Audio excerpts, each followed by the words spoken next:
The Mutual Broadcasting System, in cooperation with Family Theater Incorporated, presents The Tin Whistle, starring Ronald Reagan. Lloyd Nolan is your host.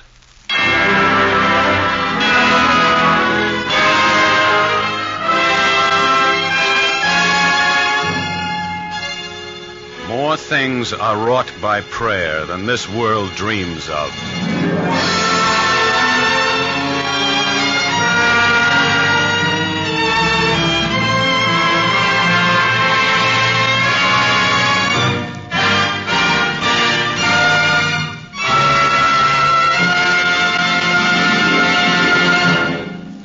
Periodically, you come across an article in a magazine about the forgotten man. Often it's interesting reading about someone whose contribution to an organization or to a cause or to society has gone unnoticed. Now, the forgotten man seems to be a great number of different people. But did you ever stop to realize that in homes there are forgotten men and women, too? Yes, mothers and fathers whose work often goes unnoticed. Now, today, with so many activities outside of the home, every family needs to get together for a while every day. And you can bring a lot of happiness into your home by expressing a little appreciation to all the other members of the family. To Mom for all she does to make your home happy. And don't forget the old man, too. Sometimes he's the forgotten man. But you know, we of the Family Theater have another important conviction about home life, and it's this. No home can be really happy if God is forgotten. Yes, every home needs God. Every family needs the daily remembrance of God. Every home needs daily family prayer for true and lasting happiness.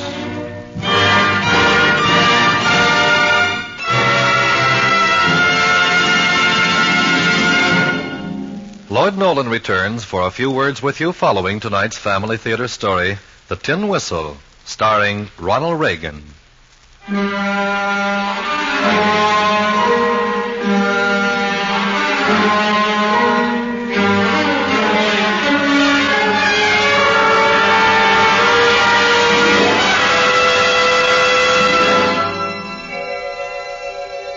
This morning, quite by accident, I came upon an old newspaper item concerning Miss Margaret Rice, who was a teacher at the grammar school I attended. It's been 26 years since I last saw Miss Margaret Rice. She must have been about 33 at the time, and I was 9. My first impulse was to destroy the old newspaper clipping and to dismiss it from my mind. But then I began to realize I've been trying not to think about Miss Margaret Rice all my life, and that I shall never escape the torment of her memory.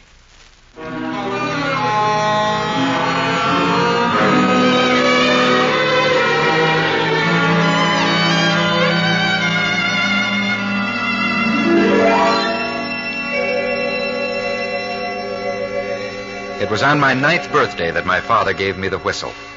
Although I received many fine presents, with the unpredictableness of youth, the whistle became my proudest possession. It was a small tin thing with a barrel stock not more than an inch in diameter.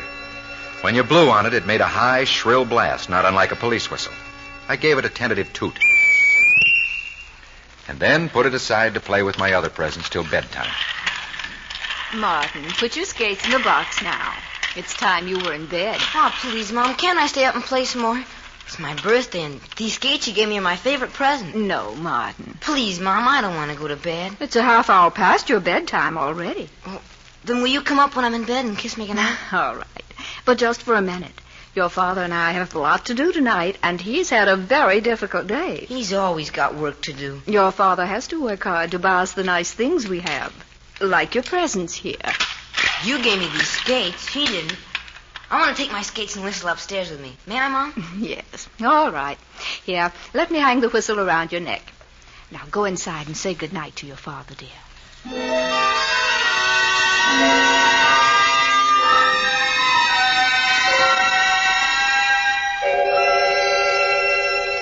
When I got into bed that night, I waited a while, but my mother didn't come. The whistle was still around my neck, and I didn't dare to blow it at full blast because if my father was working, he'd be angry. Either my mother didn't hear it downstairs or she didn't pay any attention to it. I got out of bed and started down the stairs. Halfway down, looking through the banister rail, I could see my mother sitting there with my father in front of the fire. He had his arm around her, and her head was resting on his shoulder. Tired, dear? Yes, it's been a long day. How's Martin behaving himself? Fine. I had to let him stay up a little while. After all, it was his birthday, and he's becoming quite a man now. Did you see how excited he was about his presents? Yeah, he liked those skates all right. But I don't think he thought much of that whistle. Well, he wouldn't blow it indoors, dear. But I'm sure when he plays outdoors tomorrow now... Martin! What do you mean scaring your mother like that? Don't Please don't say anything about it tonight. It's his birthday, you know.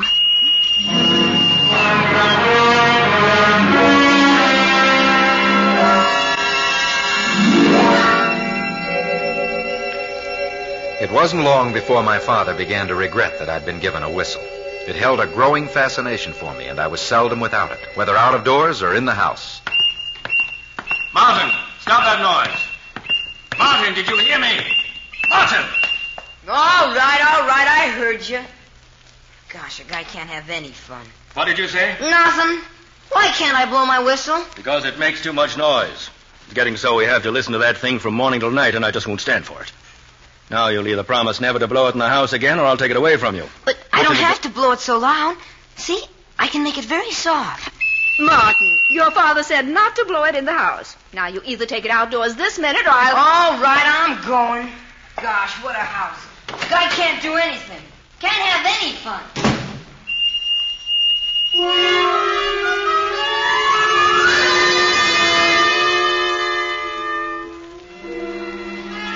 Now I have an adult's appreciation of how horrible it must have sounded.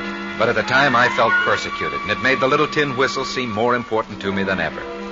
I endowed it with a personality, as if it could appreciate my righteous indignation. And I took advantage of every opportunity to express my defiance through its shrill voice. Because of my possessive fascination with the whistle, I got into several fights. And as a result of one of them, I lost one of my closest boyhood friends. Hi, Martin. What you doing? Hi, George. I'm just polishing my whistle. Look. Well, gee, that's keen. Let me blow it once, huh? No, I haven't finished polishing it yet. Ah, you never let me blow it. I'm not going to eat it. Well, I know, but I just want to finish polishing it first. And then you'll have some other excuse. What's so wonderful about a tin whistle? You'd think it was made of gold or something. You're just jealous because you haven't got one. Oh, yeah? Well, I could have one if I wanted it. My father even bought me one once. Yeah? What happened to it? Well, I lost it. I didn't care. Shucks, who cares about a stupid whistle? Well, I care about mine. I'm not going to lose it. That's why I don't let everybody blow it. Okay, forget it. What'll we do? Want to play catch? Let's play cops and robbers. Oh, sure, just so you can blow your whistle. I'm tired of playing cops and robbers. You always have to be the cop. Sure. Cops got to have whistles, don't they? Else how'd they be able to warn people? Well, how about letting me be the cop just for once? I can be just as good a one as you. No. Then I won't play. You just think about yourself. You're selfish. All the kids say so. I'm not selfish. Don't say that. You are so. You're just a selfish guy. I said don't say that. Oh, yeah? What are you going to do about it? Selfish? There, I said it again. Selfish, selfish, selfish. You dirty... I'll show you. Okay, if that's what you want. Yeah, that's what... I'll show you. Teach you how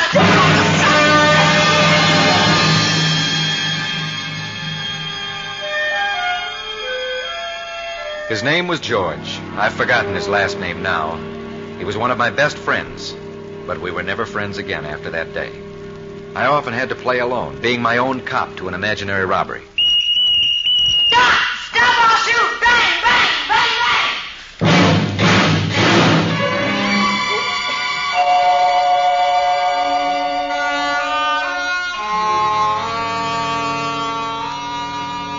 My teacher in the 4th grade was Miss Rice. We often referred to her as Old Lady Rice, but I realize now she could have been only 33 or 4. I remember I used to hide in the bushes on the corner of the schoolyard during recess and give a blast of my whistle, which sounded like a police whistle to passing motorists. Martin Palmer, I see you. Come out of those bushes. Do you hear me? Yes, Miss Rice. Were you blowing that whistle at the automobiles, Martin? I was just having some fun. Well, that's not a very thoughtful way of having fun. Mr. Barclay's had complaints about this from motorists, but he didn't know who was responsible. Shucks. I can't see anything wrong in just playing a little game.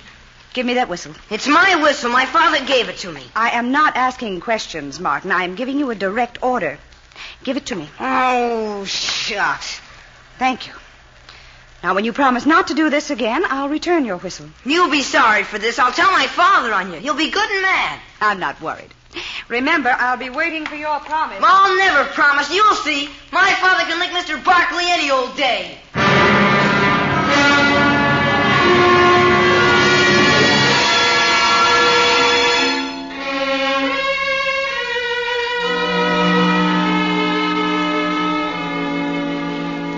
I was called down to the principal's office at the end of the day. In these austere surroundings, I felt like a small culprit.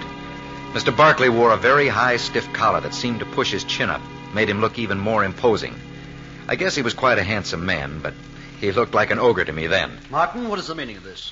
Of what? Why were you blowing this whistle at passing automobiles? Don't you know you could cause a serious accident? Did she tell you that? I've had several complaints from motorists lately about this. Miss Rice told me she caught you at it this morning. What have you to say for yourself? Nothing. Well, Miss Rice, will you please step in here a moment? Yes, of course. Miss Rice, I think you had better keep Martin after school today for an hour while he meditates about what he has done. And here is his whistle. He is not to have it back until he promises he will not use it to frighten people. I understand. Come, Martin. You'll be sorry, both of you. This is not the proper attitude, Martin. You will stay after school every day for a week until you learn to realize that. So as not to penalize you too much, Miss Rice, I'll drive you home if you'll stop by when you're ready to leave. Thank you, Mr. Barkley.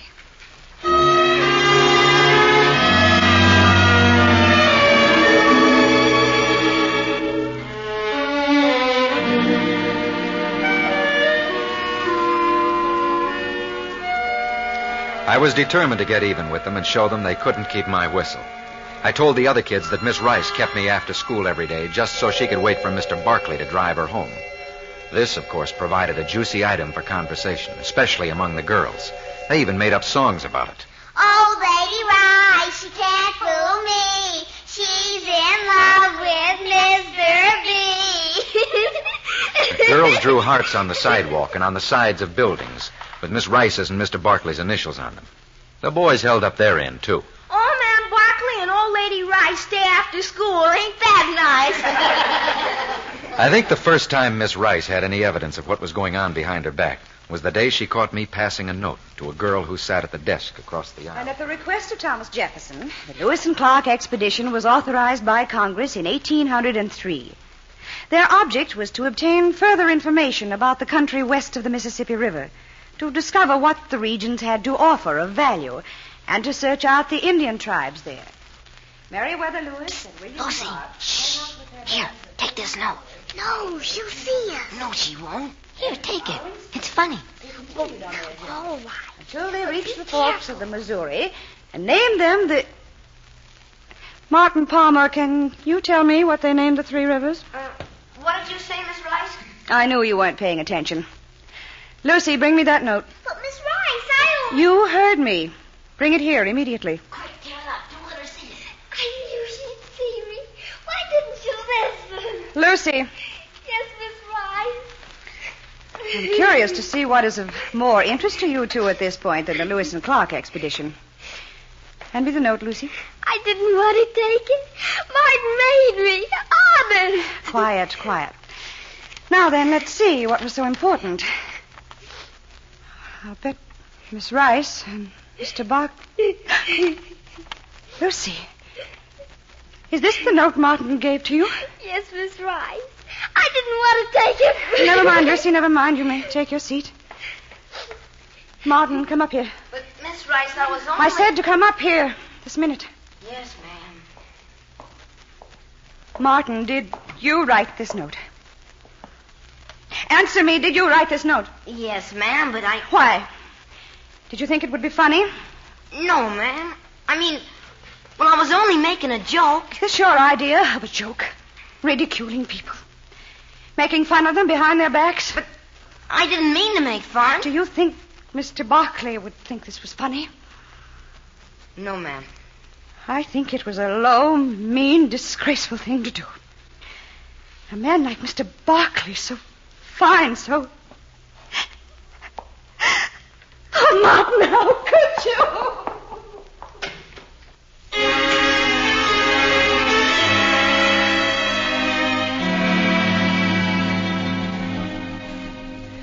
I've forgotten now what the note said.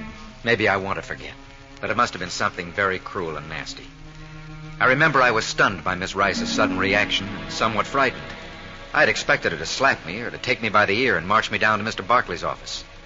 But she did none of those things. She just left me standing there as she ran sobbing from the room.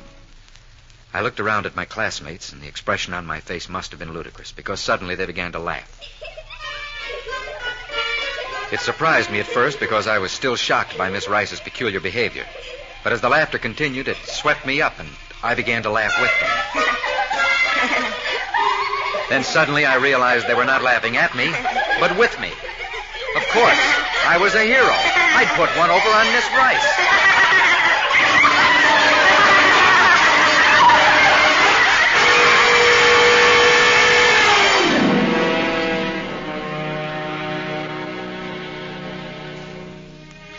It was after school the next day before Miss Rice accorded me any direct attention. She called me to her desk and said that Mr. Barkley had directed that I was to remain after school every day until I apologized. And so it was. Every day I remained after school, and all the time a silent feud was growing between me and Miss Rice.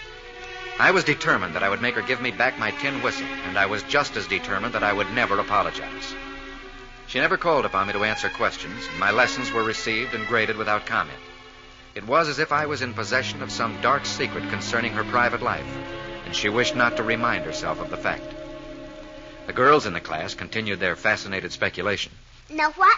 None of the other teachers like her. Why do you suppose? It's because they're old maids and they think maybe Mr. Barkley will marry her. Probably in their way, the girls guessed right.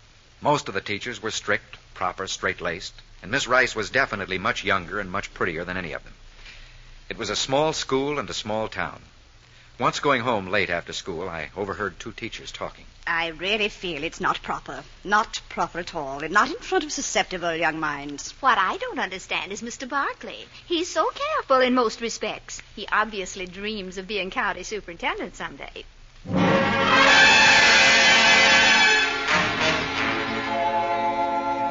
So that was it. Miss Rice was really in love with Mr. Barkley, and he was taken with her, but he was timid, not sure of how things would influence his getting on in the world. I remember only this much about Mr. Barkley. He wore a very high, stiff collar that seemed to push his chin up. I guess he was quite a handsome man. Finally, my continued lateness in getting home was noticed, and my father spoke to me about it. But why does Miss Rice keep you after school? Well, she just doesn't like me. That's why she took that whistle you gave me away from me. Well, now, son, maybe she had a good reason for taking the whistle. Are you sure you weren't doing anything wrong? Honest, I wasn't. I was just standing there by the water fountain, get a drink, and she came up behind me and grabbed the whistle. She said it made her nervous. Martin, you're positive you weren't blowing it? Not even a little bit? No, I wasn't. Gee, I don't blow it all the time, Mom. Yeah, there's some doubt on that point. You certainly didn't give us much rest around the house while you had it. Just the same, Tom. I think it was downright unfair of Miss Rice to take advantage of him, just because she doesn't happen to like whistles. She's just a fussy old maid. Now, that isn't necessary, Martin. Her being unmarried has nothing to do with it. But really, Tom, you should talk it over with her. Get her side of the story. Oh, Dad don't have to talk to her. Couldn't he just give me a note or something? Be just as good as his seeing her. Well, maybe I ought to see her. I'd like to see just what sort of a person she is. She's the newest teacher, isn't she? She and Mr. Barkley are stuck on each other. They stay after school all the time and smooch. Martin, you mustn't say such things. It's true. How do you know? Everybody says so. Have you ever seen them? Well, sure. I've seen them lots of times. Gee, the things they do. Martin, is this true? You've actually seen them? Didn't I tell you think I'm a liar? Of course not, dear. Tom, this is disgraceful. Right in the school where the children can see them. Young, susceptible minds. Somebody should speak to the school board. Oh, it's probably not as serious as it sounds. You know how kids exaggerate.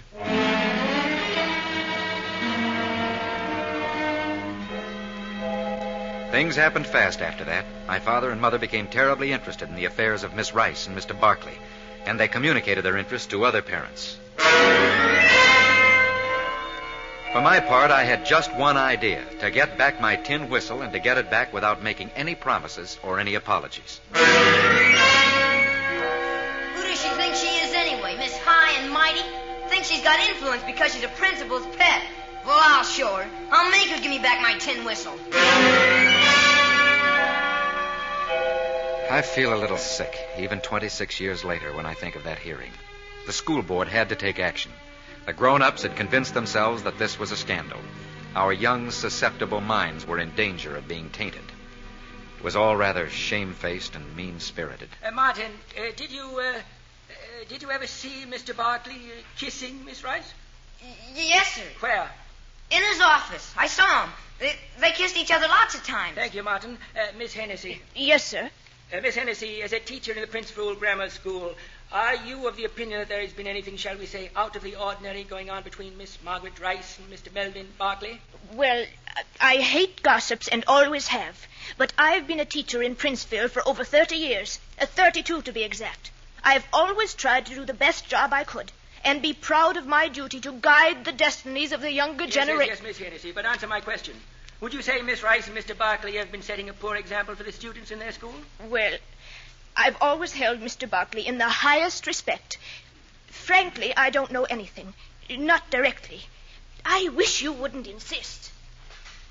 There really wasn't any evidence, just mine. But nobody stepped forward to defend Miss Margaret Rice. Not the students, not the teachers. On the witness stand, Mr. Barkley was extremely stiff and prim. I should like the permission of the board to read a short statement into the record. You may proceed, Mr. Barkley. I, Melvin Barkley, declare that at no time has there ever been anything improper between myself and any member of the teaching staff at Princeville Grammar School. In 8 years in this position, no breath of suspicion has ever before been heard against my record.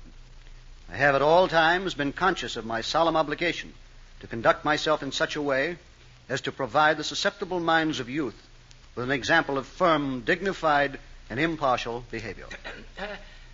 What attentions have you paid Miss Margaret Rice? My attitude toward Miss Rice has always been correct, and our relationship has always been limited to school affairs. Mr. Barkley, I feel obligated to put a question very bluntly. Are you in love with Miss Rice?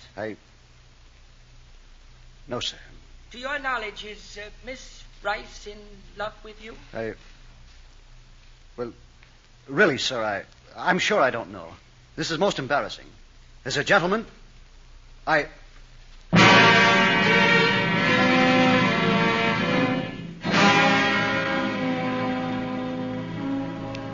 shall never forget the last time I saw Miss Rice. It was the morning following the announcement of her dismissal. She came to the school to collect her belongings before a new teacher had been assigned to our class. All of the children watched silently when she came into the classroom and walked to her desk and went through the drawers. Nobody moved, and you could hear the sound of short, quick breathing all around the room. Some of the girls were sniffling.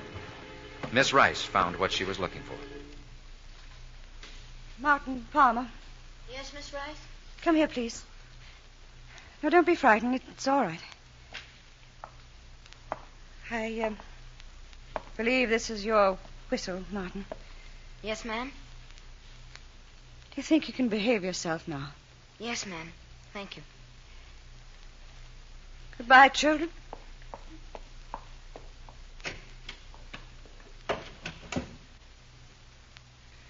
I remember I stood there clutching the little tin whistle in my hand possessively, watching Miss Rice leave the room.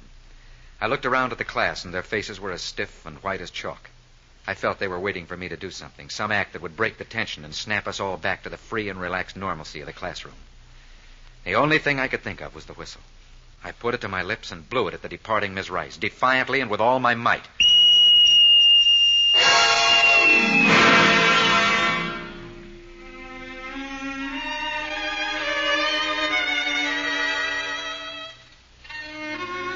When I went home that afternoon, I showed the whistle to my mother, and she smiled with satisfaction, warning me not to make a nuisance of myself with it. But strangely enough, the whistle no longer fascinated me. I no longer cared about hiding in the bushes and scaring motorists, nor in using it to play cops and robbers. One day I gave it a final toot, threw it into my closet junk box, and went on to other interests. I never saw Miss Rice again. I heard my parents say she went to live with her family somewhere in the Middle West. Mr. Barkley was later reported teaching in an obscure southern town. He hadn't cut a very pretty figure.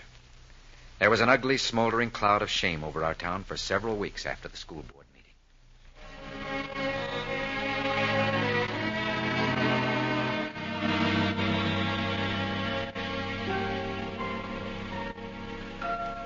I was rummaging through some boxes of old things today when I came upon that newspaper clipping of 26 years ago. Miss Margaret Rice, 33, until recently a teacher in the Princeville Grammar School, died in her father's home following a short illness. Cause of death was described as due to an infection which at first was diagnosed by doctors as of a trivial nature. These words whipped across my memory and caused me to wince for the boy I had been. As if to mock me, I absent-mindedly picked up the little tin whistle which was in the box of old things.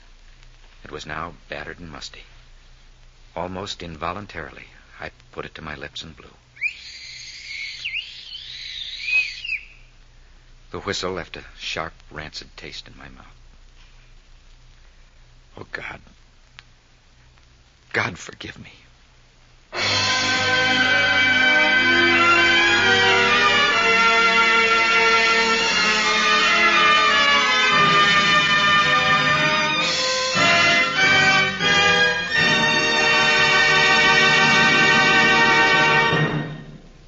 This is Lloyd Nolan again. After listening to tonight's play, I guess most of us can look back at some unhappy early memories. Yes, and when we think things over a second time, when we second-guess about opportunities we had, we'd like to be able to live over parts of the past and do things differently. But there's one thing none of us can afford to second-guess, and that's about the future of our families. You know, this is a pretty mixed-up world today. You hear a lot about families breaking up, about unhappy homes, juvenile crimes, and delinquency. And at times, most fathers and mothers get to worrying about these things. They don't want their homes to break up. They don't want their children to get into trouble. They'd like to have insurance against these things. Well, Family Theater is selling that kind of insurance. It's a protection policy for the whole family. It's daily family prayer that brings God's help and protection to a home. Yes, family prayer is the perfect plan, the only insurance that pays dividends now and in the future. That's the purpose of Family Theater, to sell you this policy of family prayer. So if you haven't started family prayer in your home, begin tonight, and you'll discover how true is this conviction so many of us share. The family that prays together stays together. This is Lloyd Nolan saying good night, and God bless you.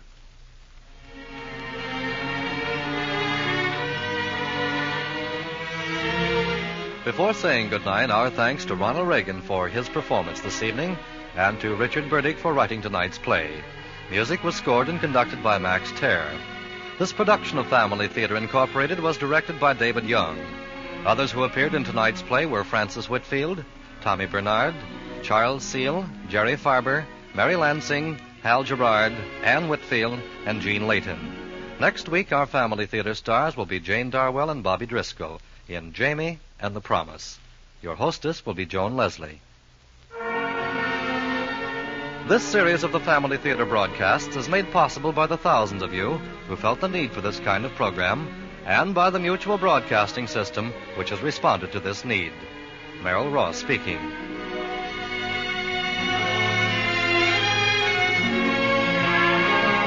This is the Mutual Broadcasting System.